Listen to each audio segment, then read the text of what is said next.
curso implica una serie de pruebas, ¿verdad? A lo largo de todas las clases, se hace una evaluación por clase, y después se hace un teórico, una evaluación teórica de tipo parcial, y al final se entrega un informe de un plan de manejo de bosque nativo que se hace en grupo. En general lo que yo trato de hacer es que se haga un solo informe, que todo el grupo haga un solo informe.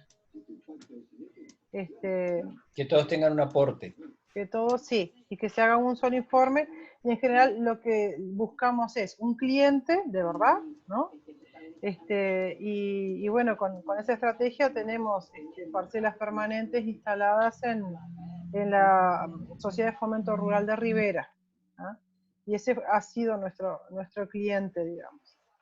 Y este año lo que les propongo es, bueno, hacer 2 grupos, independientemente de su lugar de residencia, eso después lo vemos, y hacer una propuesta de trabajar con lo que trabajamos con Gabriel el año pasado, y hacer una propuesta digamos que generar un informe de antecedentes para la creación de una reserva natural urbana de Vicuña Pirú y otra para el Tacuarembó, que cruza por el costado de la ciudad de Tacuarembó. ¿Ah? Pero a medida que vayamos teniendo los teóricos, les voy a ir mandando pequeñas tareas. En un principio va a ser en grupos de 2 personas nada más, pero después eso va a formar los insumos para armar cada uno de los 2 informes finales. Y vamos a tener que hacerlo en formato virtual. Traten de aprender a usar el Drive, los que no saben usar, porque va a ser la herramienta que vamos a usar para escribir entre todos. Y bueno, en un principio la evaluación de los teóricos va a ir en grupos de a 2 según me vaya permitiendo el EVA, o sea que necesito para mandarles la tarea de hoy que todos se inscriban en el EVA, porque ahí tengo una opción para armar grupos. Y después, en algún momento haremos el parcial teórico y después les voy a plantear, después que hagamos el teórico, una estrategia para ir armando las 2 propuestas. ¿Ah? Y bueno, si el curso probablemente se extienda durante julio, pero como es exonerable, hasta ahora nadie ha ido a examen, o sea que vamos a tratar de mantener esa línea. Podemos utilizar... Está prohibido durante la pandemia mandar a personas a examen. Sí, no se puede. No, porque en realidad el curso es muy práctico, no es como otros cursos que de repente tienen una carga teórica más fuerte. Acá hay una carga teórica, pero es un curso para aprender manejo. O sea, lo que tenemos que hacer es tratar de aplicar, ya sea conceptos legales, técnicos y científicos, ¿verdad?, a un problema y resolverlo. Por eso siempre con Paola y con las demás docentes manejamos la idea de cliente. Entonces, en este caso, ¿quiénes serían nuestros clientes? Las unidades de las direcciones de medio ambiente de la Intendencia de Tacuarembó y de la Intendencia de Rivera. ¿Ah? Esos van a ser nuestros clientes. Es probable que a lo largo del curso empiecen a participar alguna persona de las instituciones. De repente ustedes van a ver, yo les voy a avisar obviamente, si en algún momento, o no, eso lo evaluaremos, va a entrar algún técnico de alguna de las intendencias al Drive. O de repente no, depende qué negocios hagamos, ¿verdad? Nosotros con la Intendencia Rivera ya venimos trabajando a cuenta de un proyecto de extensión que llevó adelante Gabriel Chucarro, que es compañero de ustedes, así que ahí tienen un gran motivador para este trabajo. Y en Tacuarembó... Camilo también, Camilo también. y Alvarito. Camilo no sé si entró ahora a la clase. Y Alvarito. Sí, Camilo y Alvarito. No, Camilo claro, no, pero Camilo dice que ellos no están haciendo... Camilo se va a tomar un año sabático, me dijo. Está bien. Entonces, y en Tacuarembó vemos, pero también tenemos muy buena relación con la unidad de desarrollo de Tacuarembó, o sea que no creo que vaya a haber ningún problema. ¿Ah? Bueno, entonces ahora vamos a empezar con la parte teórica y vamos a trabajar con el tema de bosques, ¿verdad?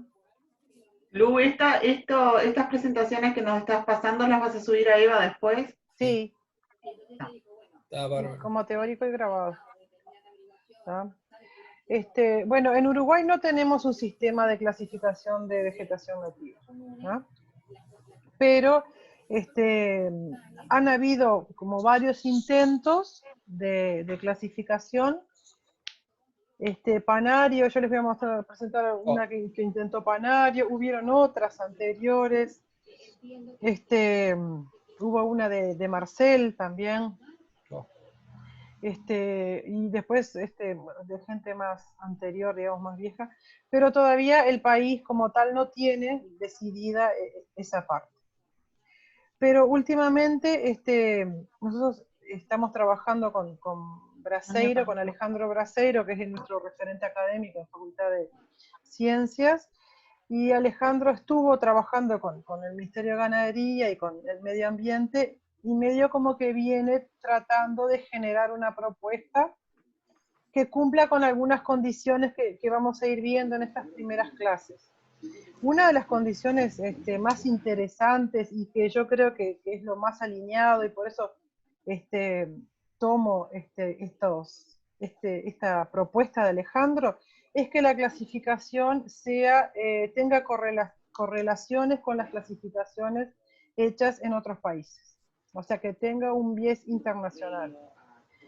Y es el mismo criterio que tomó últimamente, cuando se hizo la renovación de las clasificaciones, el Instituto Brasilero de Geografía y Estadística, el IBGE. Ajá. Y esa clasificación tiene un montón de autores, pero hay uno de los autores que se llama Oliveira Filho, ustedes lo tienen copiado ahí en la imagen, que tomó su propia clasificación y la del IBGE y la reformuló en una clasificación de corte internacional. O sea, le quitó todas las cuestiones brasileras, digamos, como la palabra caatinga o cerrado, y la transformó en una clasificación que tenga alcance internacional.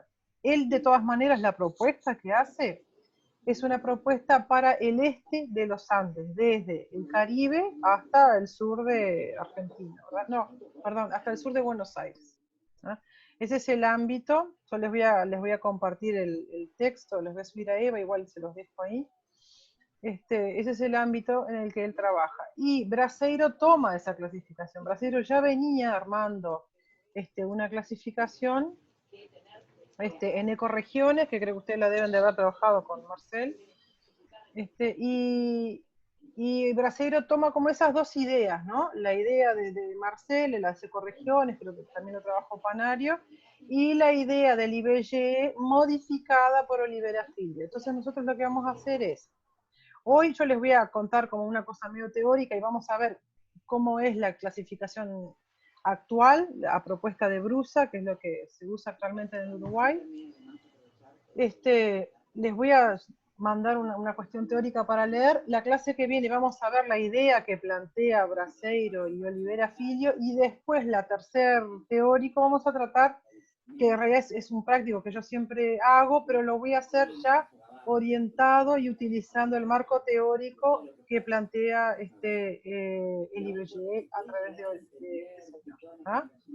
O sea que vamos a hacer como un ejercicio más completo, digamos, que lo que hacíamos antes, que era como solamente un ejercicio estudiantil, digamos. Ahora vamos a trabajar con cuestiones más de criterios más políticos y de clasificación de manejo, que probablemente sean los que utilicen los ministerios, ¿no? El Ministerio de Ganadería ya está trabajando con Braseiro, o sea que ya hay como una intención de trabajar así. Bueno, entonces yo creo que una pregunta fundamental es ¿para qué y por qué precisamos un sistema de clasificación de la vegetación, ¿no? ¿Por qué? Hay alguien con el micrófono prendido, Lu, que interfiere. Así, apaguen los micrófonos, chiquilines.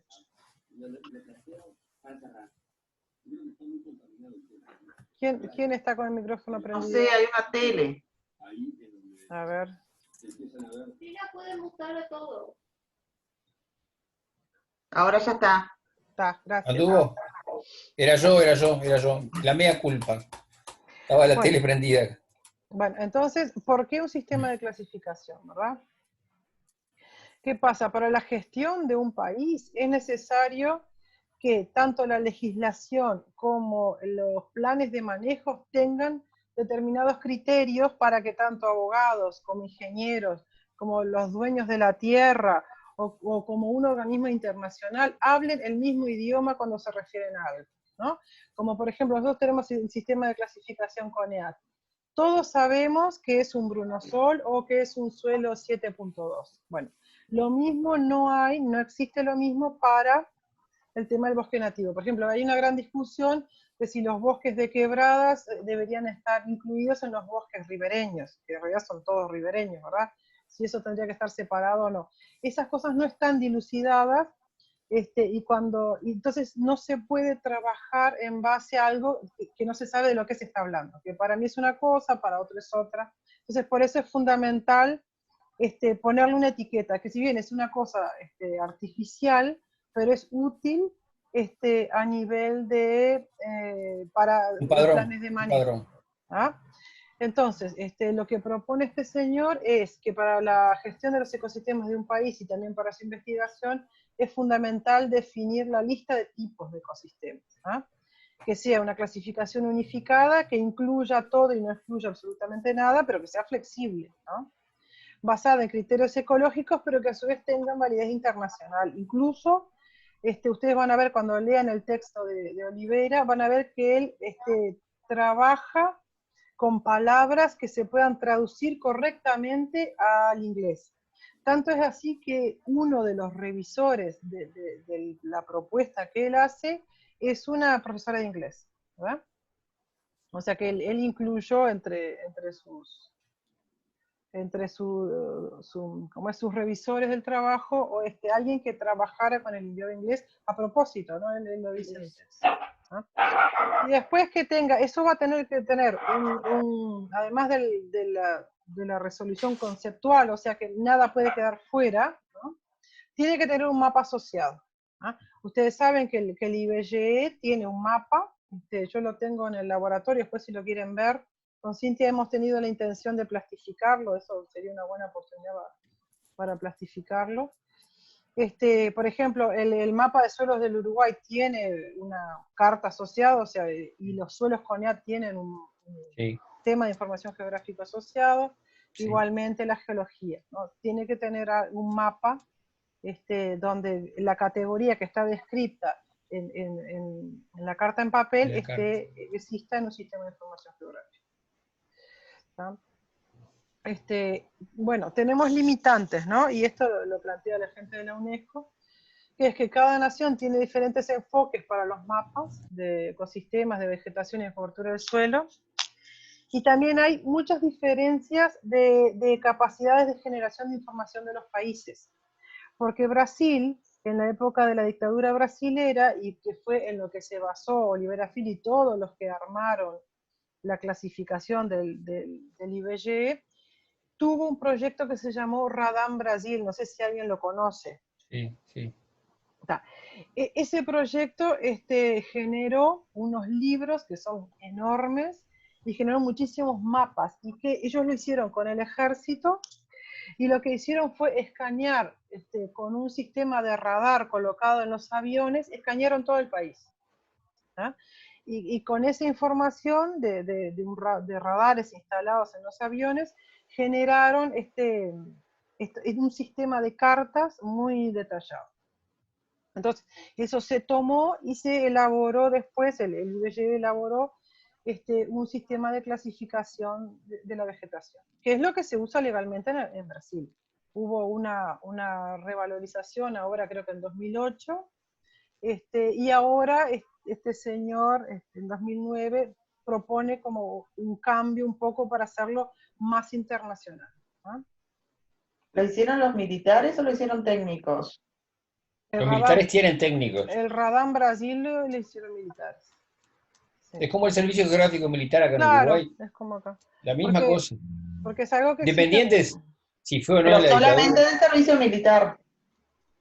Los aviones, sí, no sé, después el trabajo real, no me acuerdo, pero se puede buscar, se No, busca. debe haber involucrado varios profesionales, pero Sí, la información. miles de personas, o sea, Los militares lo usaron para otro sentido, pero en claro, realidad la claro, información es está, una carta que todos los países la tienen, en mayor o menor grado, claro, ¿no? claro.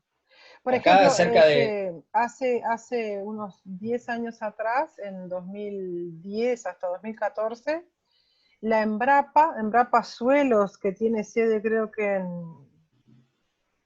en Brasilia, no sé si es verdad eso, bueno, dispuso no sé cuántos millones de dólares para remapear todo el Brasil en cuanto a suelos. Claro, Y ese trabajo no lo hicieron los militares, o sea, lo hicieron los agrónomos de Embrapa. Ellos claro, claro. volvieron a recorrer todo Brasil, creo que en 4 años lo hicieron, no estoy bien segura, y generaron de vuelta la carta de suelos de Brasil. Y eso lo hizo Embrapa, ¿tá? Con Claro, plata del gobierno. claro, Embrapa, para los que no saben, es como el INEA para Uruguay. para Uruguay. Y tiene como diferentes especializaciones, y hay una que es Embrapa Suelos, y fue la que encabezó ese proyecto. Y lo hicieron agrónomos, claro, ¿no? O sea que depende. Pero claro, como estaban en dictadura, sé que pusieron plata para eso y escanear todo el país es un tema, ¿no? O sea, y el rigor que Eh, se El necesita. geográfico acá en Uruguay, desde la época antes de Sereñi, del general Sereñi, que fue uno de los impulsores digamos, de la revisión de toda la geodesia de Uruguay, antes de la dictadura ya lo venían haciendo, ¿no? En esa época los militares eran los que recorrían todo el país y tenían cuartel y todo eso. Después está todo el tema de la Claro, dictadura, pero en realidad es un sistema que lo tienen todos los países en función de los ministerios y de los respectivos ministerios, vamos a decir así. claro. En Brasil creo que se llama INPE, no sé, Edwin les Sí. puede sanear esa duda. En Brasil también hay un sistema, más allá del IBGB, hay un sistema que es militar, ¿no? Acá Pero, el otro día casualmente fui a la puente y hay un monolito que parece ¿cómo es que se llama? Esto que hay en Montevideo y en Buenos Aires, un un, obelisco, un obelisco chico que debe tener como 4 metros de altura, que está en el campo de Martínez Ramón, que es un ingeniero agrónomo muy conocido acá en Rivera, que ni Martín sabe de qué es, y era el Servicio Geográfico Militar de hace claro. 60 años que van ubicando en las zonas más altas del territorio. Sí, sí. Por Y otro además tema, sí ¿no? hay puntos geodésicos Eso, referenciados, ¿no? exacto, exacto, Sí, que no exacto, son tan altos, pero hay en varios lugares del sí, Uruguay, sí. Y exacto, ellos los exacto, usan como referencia fija. No claro, sé exactamente cómo se llaman, pero son unos mojoncitos en el piso de eso. hormigón. No, Sí. no me quiero salir del tema, disculpen. No, pero está bien. Incluso cuando yo hice la facultad, yo estudié en Montevideo entre el 93 y el 98, todos los trabajos que nosotros teníamos que hacer que requirieran cartografía, teníamos que ir al Servicio Geográfico Militar tanto a comprar los mapas topográficos, que yo en este momento los tengo en digital, para el que los quiera, tengo todas las cartas del Uruguay en digital, que es el que está cargado en el sistema de información geográfico con el que ustedes trabajan en la facultad, es el mismo, o sea, eso lo hizo el geográfico militar, y además están las fotos georreferenciadas, las imágenes de un vuelo aéreo que se hizo, que se voló todo el país. Y ese vuelo Mira, es del 60, sí. nosotros en Sistema de Información Geográfica, que es una materia que aún no se Sí, aprobó, dimos eso. Los mojones creo que se llaman mojones de triangulación. ahí Sí, va, Tienen ¿cómo es? Las coordenadas sí, claro, anotados en sí, cada sí, uno exacto, claro, y ahí se hacen las triangulaciones con los mojones que están en el Uruguay. claro. Que fueron con los que se hicieron las cartas, ¿verdad? exacto. Bueno, muy bien, seguimos. Panario lo debe haber visto mucho eso. Sí, esa información sigue siendo relevante hoy en día. O sea, por más que trabajemos con el SIG, esa información se sigue considerando, ¿no? Bueno, entonces, ¿por qué usar a la vegetación como base para un sistema de clasificación? Porque eso podría ser una pregunta válida. Porque yo podría utilizar cualquier otra cosa, ¿verdad? Lo cierto es que la mayoría de las clasificaciones de ecosistemas a nivel mundial se han igualado con los mapas de cobertura vegetal. ¿no? ¿Y por qué? Porque la vegetación en realidad no solo es una respuesta del medio abiótico, sino que es el sostén del medio biótico, ¿entienden? O sea, es como, ¿cómo les puedo decir? No solo, digamos, un indicador respuesta y un indicador de potencial al mismo tiempo, ¿ah? Que, por ejemplo, los animales, como se mueven, no son necesariamente indicadores porque pueden ocupar otros ambientes, ¿no? Unas cosas de los chistes que siempre me hacía Maneiro cuando íbamos a campo, hace años atrás, decía, claro, vos no tenés problema, Ludmila, porque tus árboles no se mueven, pero mis sapos hay que salirlos a cazar. O sea, yo puedo volver todas las veces que quiera mientras no lo corten y medir un árbol, el mismo individuo, ¿verdad? Con relativa facilidad. Sin embargo, la gente que trabaja con animales, por ejemplo, con animales territoriales, como los mamíferos, por ejemplo, a veces un investigador pasa años sin volver a encontrar al mismo individuo, por más que lo tenga marcado en un GPS o que lo pueda capturar. Entonces la vegetación es, como les decía, un indicador de las condiciones abióticas, o sea, ya sea de la topografía, eso lo vamos a trabajar bien en el teórico 3, pero de la topografía en cuanto a altitud y relieve del terreno, ¿no? A la geología, que nos va a dar un determinado tipo de suelo, a la altitud, a la latitud, a los eventos geológicos que ocurren o ocurrieron en ese lugar, y a su vez genera, y también el clima, por supuesto, ¿no? Es fundamental. Toda esa conjunción de cosas genera un espacio donde la fauna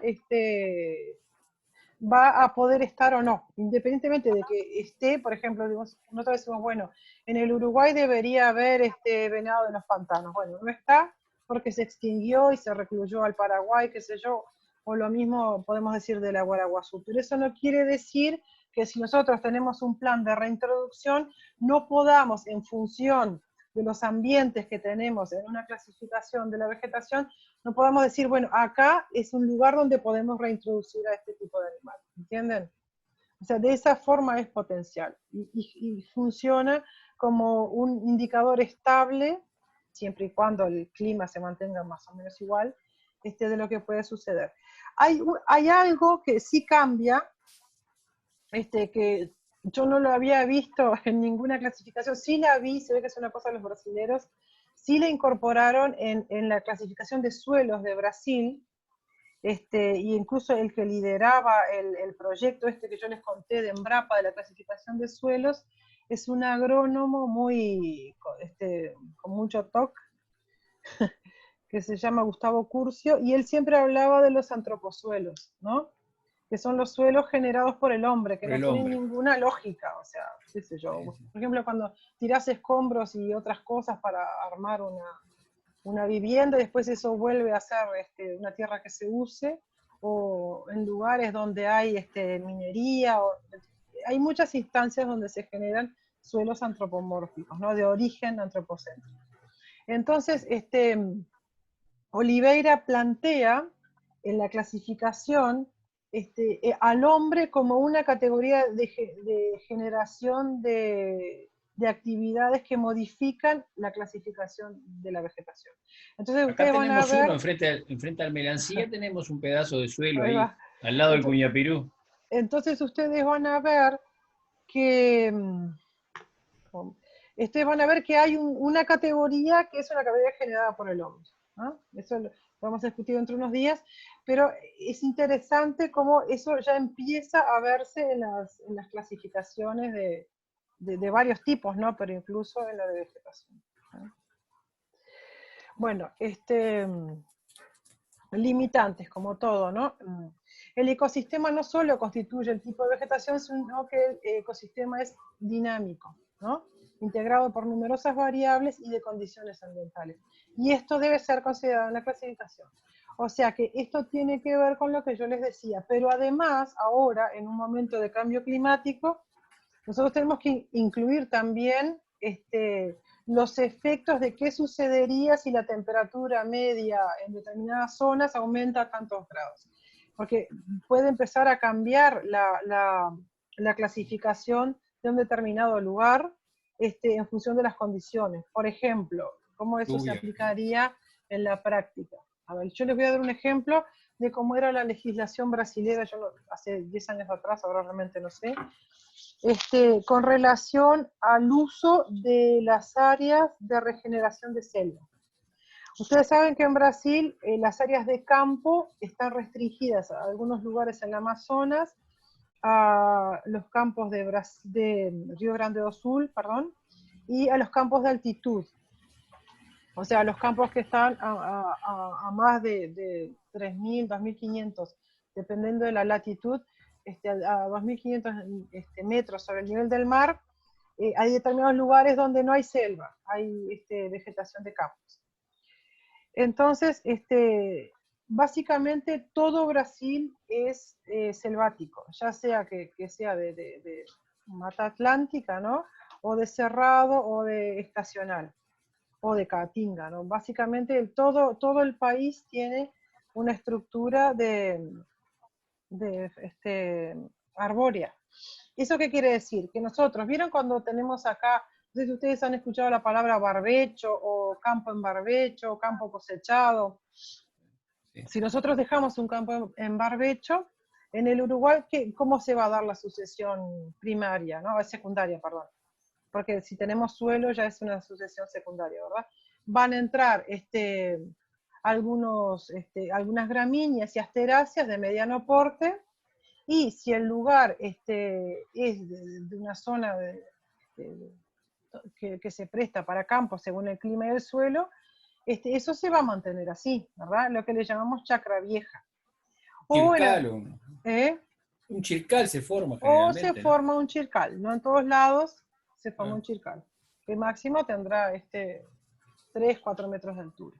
Sí. Y eso se mantiene como chircal durante muchísimo tiempo, ¿no? Si hay cierta disponibilidad de agua y protección, eso siempre pensando que no entra el ganado, ¿no?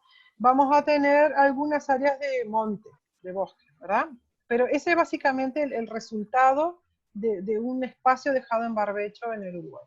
Si nosotros estamos en Brasil, cualquier espacio que dejemos sin usar, sin plantar o sin poner ganado, se transforma en selva. Y además se transforma en selva muy rápido. Entonces hay unas determinadas categorías de edades y de clasificación de la vegetación que permiten, de la vegetación nativa, ¿verdad?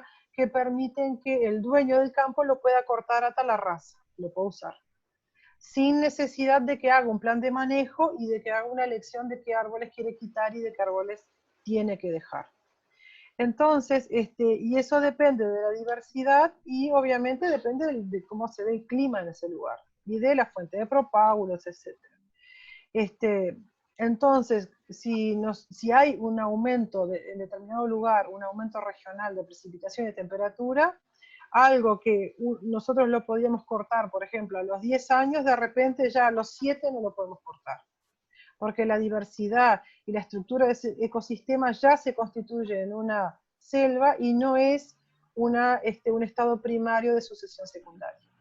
Si nosotros en nuestro campo tenemos una sucesión que le dicen capoeira, ¿no? Capoeira o capoeirão, que es un estado inicial de una sucesión secundaria, lo podemos cortar. Pero si ya es un estado inicial de selva, no lo podemos cortar. Y eso está explícito en la clasificación de la vegetación del sistema brasileño, ¿entienden? Y es una cuestión legal. Entonces, por eso, y que además puede cambiar si cambia el clima. Por la velocidad. El IBAMA igual te controla eso, ¿no? En Brasil, sí. Sí, bueno, la capacidad de control del IBAMA es como la de la Dirección Forestal acá, ¿no? Sí. Eso es otro capítulo que podemos conversar. El IBAMA intenta controlar y en teoría debería, pero que si controla o no... Bueno, es otro tanto. ¿Entienden cómo el dinamismo tanto de cómo se usa el lugar, como de las condiciones abióticas, que en este caso el ejemplo que yo les puse es el clima, eso integrado a un sistema de clasificación y a un sistema legal puede generar cuestiones a nivel político o económico, etcétera, ¿no? Y la importancia de esto. Bueno, ¿qué pasa en Uruguay? En Uruguay hubieron muchos intentos, yo acá les cito el de Panario, han habido muchos intentos donde se clasificó y se mapeó, ¿no? Van a denominado como sitios a partir de un sistema de clasificación jerárquico y anidado, ¿no? Y ese sistema integró variables climáticas, geomorfológicas y de suelos y definió 95 sitios, ¿no? Y después eso se cruzó con una cobertura de tipos de vegetación y se definieron 121 ambientes. Eso para Uruguay es una enormidad, ¿no? Entonces probablemente este sistema, yo no sé cuáles fueron las críticas que tuvo, pero es un sistema demasiado amplio para un territorio tan pequeño como el Uruguay, ¿ah? Chiquilines, se me va a cortar la conexión en 3 minutos. Hacemos 10 minutos de descanso para ir al baño, tomar agua y retomamos, ¿tá? Y un chimarrón. Sí, ¿no? Bueno, entonces, el sistema de Panario o el que presentó Brasil en ecorregiones está bueno, pero requiere una chique, digamos. Incluso el que plantea el de ecorregiones es demasiado amplio, y el que plantea Panario es demasiado detallado, o sea que tendremos que llegar a un término medio, con un número razonable de número de ecosistemas, como se plantea acá, y de acuerdo a los estándares internacionales, para que podamos hablar un mismo lenguaje, ¿no? Bueno, ahora hacemos un pequeño corte y yo les voy a empezar a hablar de la clasificación de Brusa, que es la que se usa actualmente en el país, que es bastante lógica, está basado es una clasificación fisonómica, y después vamos a ver de integrar esa propuesta que hace Oliveira Filho y que la toma Braseiro, integrarla a la clasificación que hace Brusa. Vamos a tratar de hacer ese ejercicio. Primero, hoy les voy a dejar de deberes la clasificación de Brusa, que es un PDF. La clase que viene les voy a dejar de deberes lo de Oliveira Filho, y el tercer teórico vamos a tratar de hacer ese ejercicio, que es un ejercicio que siempre lo hacemos en clase, es un ejercicio práctico, pero ahora vamos a tratar de hacerlo enfocada a estas dos clasificaciones, ¿no? A ver, ustedes saben, bueno, no voy a empezar este tema, sino si se me va a cortar. Tengo un minuto nomás. Corto y seguimos, porque si no voy a empezar a hablar sobre algo que voy a quedar recordado. Bárbaro. ¿Tá? Volvemos Bárbaro. en 10. Ahora son, ¿qué horas son ahora? Menos 20. 4 menos 20. Entonces volvemos menos 10. ¿Ah? 4 menos 10.